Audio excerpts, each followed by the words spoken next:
রোগী রেফারে করা বার্তা বিধায়কের। সাগর হাসপাতালের পরিকাঠামো পরিদর্শনে সুমন্ত মণ্ডল। সাগর গ্রামীণ হাসপাতালের স্বাস্থ্য পরিষেবার মানোন্নয়ন এবং রোগী রেফার রুখতে অত্যন্ত কড়া অবস্থান নিলেন স্থানীয় বিধায়ক সুমন্ত মণ্ডল।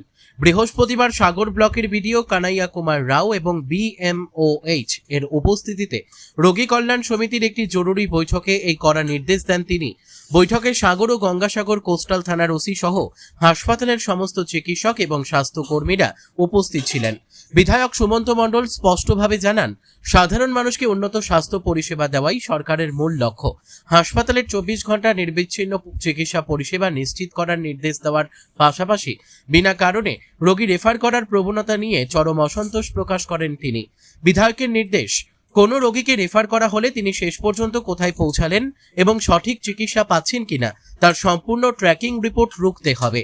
রোগী রেফার করার পর হাসপাতাল কর্তৃপক্ষ দায়িত্ব এড়াতে পারবে না। কোনো রোগীর যথাযথ চিকিৎসা না হলে তার দায়ভার সংশ্লিষ্ট কর্মীদেরই নিতে হবে বলে স্পষ্ট হুঁশিয়ারি দেন তিনি।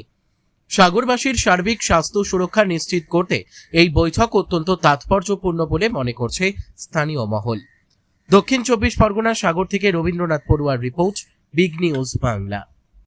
হেলথের বৈঠক বলতে আজকে আমাদের সাগর ব্লকের বিএমওএইচের আজকে নেতৃত্বে রোগী কল্যাণ সমিতির বৈঠক ছিল।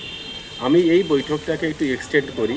সেখানে সমস্ত প্রাইমারি হেলথ সেন্টার, সমস্ত HWC অর্থাৎ হেলথ অ্যান্ড ওয়েলনেস সেন্টার এবং আমাদের রুরাল হসপিটাল, তাদের সবাইকে নিয়ে আমাদের বিডিও সাহেবের উপস্থিতিতে একটা বৈঠক হয়।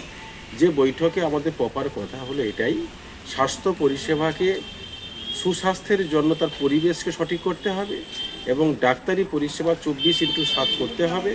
তার জন্য কি ছিল আর কি করতে হবে তার রূপরেখা তৈরি হয়েছে। আর রেফার নিয়ে কড়া নির্দেশ দেওয়া হয়েছে।